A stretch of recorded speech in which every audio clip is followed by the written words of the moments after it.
नमस्कार दोस्तों, आप देख रहे हैं DS4 न्यूज़। देखिए, कभी भारतीय जनता पार्टी की प्रवक्ता रहा करती थी आरती साठे जी। अब ये खबर आ रही है कि उनको बॉम्बे हाई कोर्ट में जो है उनको जज के पद पर बैठाया जाएगा, यानी उनको जज के लिए नियुक्त कर दिया गया है। अब इस बात को लेकर तमाम विपक्षी पार्टियों ने इस बात का मोर्चा खोल दिया है कि भैया, जब किसी पार्टी की विचारधारा वाले लोगों को आप जज की कुर्सी बैठा देंगे तो आम जनता के लिए न्याय कैसे मिल सकता है, आम जनता को न्याय कैसे मिल सकता है। न सिर्फ आम जनता को बल्कि पार्टी की भी कुछ बड़ी मुसीबतें आएंगी और वो कोर्ट में जाएंगे तो उनको कैसे न्याय मिल सकता है। तो कहीं ना कहीं ये न्याय प्रणाली पर और जो लोकतांत्रिक जो प्रणाली है उसको कहीं ना कहीं आघात करने की कोशिश की जा रही है। इस मसले पर हम लगातार आम जनमानस से, आम लोगों से बातचीत करने की कोशिश कर रहे हैं, इसीलिए हमने सोचा कि क्यों ना इस पर जो है बात विचार किया जाए। सर, कैसे देख पा रहे हैं, कभी किसी वक्त में पार्टी के लिए झंडा ढोती थी, प्रवक्ता रहा करती थी, अब उनको जज की पद पर नियुक्त किया जा रहा है, तो अब इसको कैसे देख रहे हैं? देखिए, सबसे पहले तो हमें ये देखना होगा कि ये जो पद पर बैठी हैं आरती साठे जी, ये क्या हुआ है। ये पराक्रम जो भी हुआ है, ये बेसिकली ये एक परीक्षा का परिणाम है। जो परीक्षा भारतीय जनता पार्टी लंबे समय से पार करने की कोशिश कर रही थी और फाइनली भारतीय जनता पार्टी संविधान की हत्या करने में कामयाब हो गई है।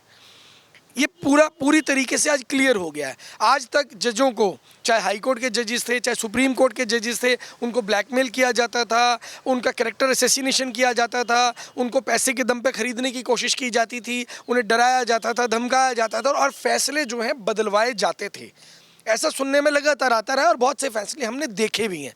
तो जब ये सब चीज़ें हो रही थी तो भारतीय जनता पार्टी को लगा कि सबसे बढ़िया है टेंशन ख़त्म करो, टेंशन ख़त्म करो, जज को खरीदने की टेंशन ख़त्म करो, जज को धमकाने की टेंशन ख़त्म करो, जज को ब्लैकमेल करने की टेंशन ख़त्म करो, कैरेक्टर असैसिनेशन की टेंशन ख़त्म करो, पैसा खर्च करने की टेंशन ख़त्म करो, सीधा अपने तलवे चाटने वालों को सत्ता में बैठा दो।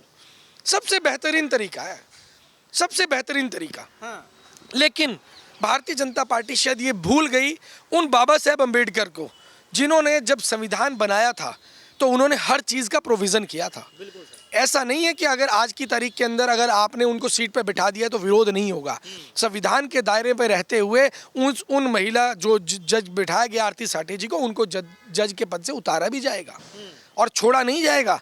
क्योंकि किसी पार्टी के कार्यकर्ता रहते हुए, एक विचारधारा को पकड़ते हुए आप केवल उस पार्टी की चाटुकारिता ज़रूर कर सकते हैं, उस पार्टी विशेष के लिए काम जरूर कर सकते हैं, उस पार्टी के कार्यकर्ता जरूर बन सकते हैं, लेकिन आप कभी भी न्यायमूर्ति नहीं बन सकते, न्यायाधीश नहीं बन सकते। क्योंकि जब आप बायस होंगे एक पार्टी के विपक्ष के लिए, एक तरफ आपका निर्णय झुकाव होगा, तो आप एक्चुअल में सही निर्णय तो दे ही नहीं पाएंगे। तो जब आप सही निर्णय नहीं दे पाएंगे तो ये एक मुख्य बात है कि आपको उस कुर्सी पर बैठने का बिल्कुल भी अधिकार नहीं है। आप किसी भी हाल में उस कुर्सी पर नहीं बैठ सकते हैं। और इसके लिए सबसे बड़ी चीज़ है, जिस कॉलेजियम सिस्टम के थ्रू उनको चुना गया, और ये तो मैंने क्या बोला, ये रिजल्ट है। और जजेस की नियुक्ति कॉलेजियम सिस्टम के थ्रू होती है, यानी कि पूरे कॉलेजियम सिस्टम को हैक कर लिया गया है। और आज भी लोग जाग जाएं, बड़ा सही समय है। अगर आज भी आप लोग नहीं जागते हैं, आज भी देश की जनता नहीं जागती है, तो यकीन मानिए आपके घर के अंदर घुसकर आपके घर के लोगों को मारना भाजपा के लोग करेंगे और हम कुछ नहीं कर पाएंगे। ये मैं आपको लिख कर दे सकता हूँ, दावे के साथ कह सकता हूँ। लेकिन सर, सवाल ये है कि अब इस मसले को लेकर तमाम विपक्षी पार्टियों ने तो मोर्चा खोल ही दिया है कि भैया इनको पद से पहले तो हटाया जाए, उसके बाद जो है लोगों को जो है थोड़ी बहुत समझ में आएगा कि भैया कोर्टों पर उनको विश्वास जताया जाएगा, विश्वास होगा कि नहीं होगा। आप इसको कैसे देख पा रहे हैं? क्या उनको लगता है कि पद से हटाना चाहिए, तब जो है कहीं ना कहीं?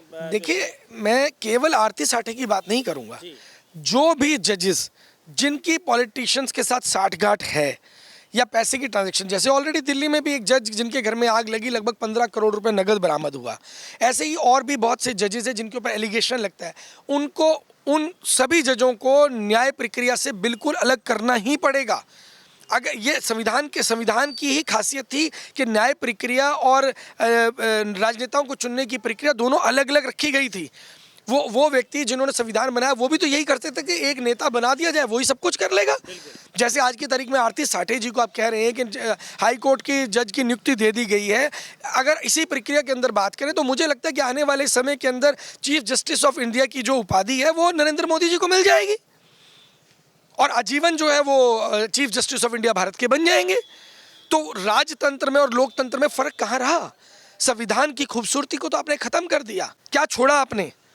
हर चीज़ को कुचल डालेंगे, बोलने वाले की आवाज़ बंद कर डालेंगे, किसी के साथ अगर अपराध हो गया तो उसको ख़त्म कर देंगे, उसके परिवार को ख़त्म कर देंगे। और आज की तारीख के अंदर जो आखिरी जो स्टेप बचा था न्याय का, आज आपने उस पर भी तेजाब डालने का काम कर दिया, उसको भी आप खाने निगलने का काम कर रहे हैं, उसको भी ख़त्म करने के बारे में सोच रहे हैं।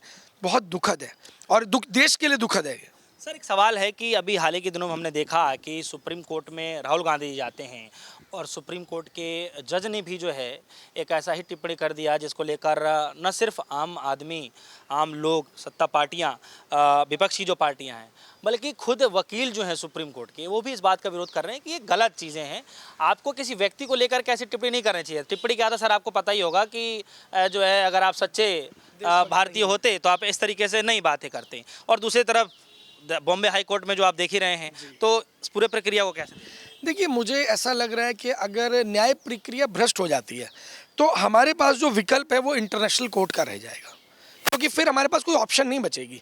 हमें हर कानून के लिए, न्याय लेने के लिए, जजों की जो नियुक्ति हो रही है उसके लिए, अपने पॉलिटिकल सिस्टम को ठीक करने के लिए, शहीद आज़म भगत सिंह की सोच को आगे बढ़ाने के लिए हमें कुछ क्रांतिकारी कदम उठाने पड़ेंगे। हमें इंटरनेशनल कोर्ट का दरवाज़ा भी खटखटाना पड़ सकता है और फिर मुझे लगता है कि और कोई विकल्प बाकी रह नहीं जाएगा। जिस तरीके से आपने बताया कि ऑलरेडी सुप्रीम कोर्ट के जज जो हैं वो राहुल गांधी पर टिप्पणी कर देते हैं। ऑलरेडी कुछ जज हैं जो ये कहते हैं कि जी मैं तो आरएसएस का कार्यकर्ता रहा हूं, और भाजपा के जो कार्यकर्ता है वो जज के पद पर बैठ जाते हैं। तो ऐसी बहुत सारी घटनाएँ हैं।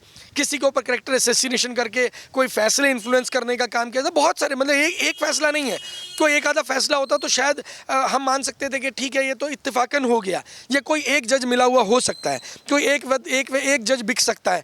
लेकिन जब पूरी प्रक्रिया के अंदर लगातार इसी तरीके से फैसले आने शुरू हो जाएं, और ये अब तो खुलेआम जो आज ही किया गया, लोकतंत्र की हत्या कर दी गई है और इस देश की सबसे पवित्र किताब संविधान की धज्जियां उड़ा दी गई हैं, संविधान की हत्या करने में कोई कमी नहीं छोड़ी गई है। और आज की तारीख में सब लोग सुन बैठे हैं।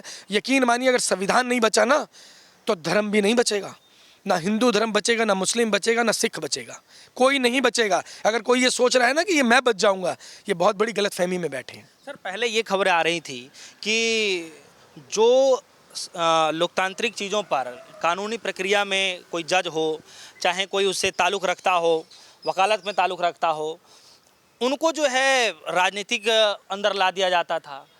बहुत सारी ऐसी हैं चीज़ें। अब ये खबरें आ रही हैं कि जो पार्टी के प्रवक्ता रह रहे हैं, जो उनसे ताल्लुक़ रख रहे हैं पार्टियों से, उनको अब इधर लाया जा रहा है। मतलब इधर भी वहीं, उधर भी वहीं, इधर से पूरा मतलब 360 घुमा दिया जा रहा है। इस प्रक्रिया को आप कैसे देख रहे हैं? देखिए, इस प्रक्रिया को समझने का सही तरीका मैं बता देता हूं। अगर आपके व्यूअर्स में भी कुछ लोग ऐसे हैं जो भाजपा के समर्थक हैं, वो भी देख रहे होंगे। इस प्रक्रिया को आप ऐसे देखिए कि आज आम आदमी पार्टी की सरकार है और केंद्र में प्रधानमंत्री जो अरविंद केजरीवाल हैं, और इसी तरीके से आम आदमी पार्टी की किसी कार्यकर्ता को उठा करके हाई कोर्ट का जज बना दिया जाता है। अब देखिए कैसा तांडव होगा। इस स्थिति के अंदर देखिए, भारतीय जनता पार्टी रोडों पे लेट जाएगी, बाजार बंद, सब कुछ बंद, भारत बंद, आगजनी हो रही होगी, दंगे हो जाएंगे पूरे देश के अंदर। ये स्थिति के अंदर देश पहुंच जाएगा आज की तारीख के अंदर। लेकिन ऐसा कुछ नहीं हो पा रहा, क्योंकि हर किसी की कनपटी पे वही रखा हुआ है। तो ये वो स्थिति के अंदर देश पहुंच चुका है। हर व्यक्ति के ऊपर इतना दबाव बना दिया गया है। और आज की तारीख के अंदर अगर आप बात करें तो जो लोग बोल रहे हैं उनको दबाने की प्रक्रिया, और मैं आपको एक चीज़ और बड़ी इंपॉर्टेंट चीज़ मुझे ध्यान आ गई है बात करते करते, वो खास चीज़ ध्यान आ गई है। अभी 3 दिन पहले सत्येंद्र जैन जी को दिल्ली के हाई कोर्ट ने क्लीन चिट दे दी, और अभी ज़्यादा परेशान किया गया पूरी पार्टी को, अरविंद केजरीवाल जी को, संजय सिंह जी को, मनीष सिसोदिया को, सत्येंद्र जैन जी को, सबको जेल में डाला गया। और अब साबित हो गया कि कोई प्रूफ नहीं था, कोई एविडेंस नहीं था, सारी का सारा षड्यंत्र भारतीय जनता पार्टी के द्वारा रचा गया था। अब जब क्लीन चिट मिल गई तो ये इस जज जो आरती साठे जी वाला केस है, इसको आप इससे भी जोड़कर देखिए। हो सकता है भारतीय जनता पार्टी ये देख रही हो कि कोई व्यक्ति अगर बाहर चला गया है तो इमेज पे डेंट लगने वाला है कि भारतीय जनता पार्टी की साठगांठ थी। लेकिन जब उस व्यक्ति को क्लीन चिट मिल गई है, यानी कि कुछ जज ऐसे हैं जो बिके हुए नहीं हैं, कुछ जज ऐसे हैं जो न्याय के तरीके से काम करने का काम कर रहे हैं। तो अब ये पहला कदम भारतीय जनता पार्टी का है, जो आरती साठे जी को हाई कोर्ट का जज नियुक्त कर दिया गया है। और इसके बाद में तो लगातार लाइन लगने वाली है, और अभी थोड़े दिन के बाद में तो लॉ की कंडीशन भी खत्म कर देंगे। लगता है कि ये सिर्फ शुरुआत है अभी आरती साठे वाला, ये शुरुआत है। अभी इसके बाद में आप ये मान के चलिए कि कोई किसी व्यक्ति ने अगर चौथी फेल है तो चौथी फेल वाला भी जज बन पाएगा। मुझे ऐसा लग रहा है आने वाले समय के अंदर कोई बड़ी बात नहीं रह जाएगी। चलिए एक आखिरी सवाल है मेरा कि आरती साठे जी को जब ये आपने खबर सुना कि बॉम्बे हाई कोर्ट का उनके जो है जज नियुक्त किया जा रहा है, तब आपके दिमाग में फर्स्ट टाइम क्या आ रहा था और क्या सोच रहे थे? मुझे ऐसा लग रहा था कि मैंने आज तक जितनी स्टडी की, पढ़ाई की, मुझे पढ़ने की ज़रूरत नहीं थी। मुझे किसी पार्टी की गुलामी कर लेनी चाहिए थी, भाजपा जैसी किसी पार्टी को पकड़ के गुलामी कर लेनी चाहिए थी, अपना फर्जी सर्टिफिकेट, अपनी एक फर्जी डिग्री बनवा लेनी चाहिए थी। तो भैया सब कुछ अपना, क्रिमिनल भी अपना, वकील भी अपना, जज भी अपना, आरोपी भी अपना, तो सज़ा का किस बात की होती? तो मुझे लगता है कि शायद आज मैं भी किसी बड़े पद पर पहुंच चुका होता, किसी राज्य का मुख्यमंत्री होता, या कहीं हाई कोर्ट का जज लग चुका होता, या चीफ जस्टिस ऑफ इंडिया बन गया होता। उसके लिए मुझे पढ़ने की ज़रूरत नहीं थी, फर्जी डिग्री होती तो मुझे लगता है कि बहुत कुछ हो जाता। चलिए बहुत बहुत शुक्रिया, हमारे साथ जो है मौजूद रहे सर। और जिस तरीके से आप देख रहे हैं कि आरती साठे को लेकर न सिर्फ राजनीतिक गलियारों में बल्कि आवाम व्यक्ति भी इस बात को लेकर चिंतित जाहिर कर रहा है कि क्या आरती साठे वाला जो ये प्रक्रिया शुरुआत हो रहा है, ये सिर्फ एक पहली सीढ़ी है क्या, और क्या ऐसे ही लिस्ट और भी लंबी फहरिस्त तैयार है कि और भी इसके पीछे पीछे पीछे लोगों को और भी नियुक्त किया जा सकता है? अगर ऐसे ही चलता रहा तो क्या लगता है कि न्यायिक प्रक्रिया को लेकर आम जनता के बीच क्या मैसेज जाएगा? तो आप लोगों के अंदर भी कुछ ऐसे सवाल हैं तो आप हमारे वीडियो कमेंट सेक्शन में जाकर जरूर पूछिएगा। अगली वीडियो में कोशिश करेंगे कि आपको सवालों को जरूर पूछा जाए। फिलहाल के लिए दीजिए इजाजत। देखते रहिए DS4 न्यूज़। धन्यवाद।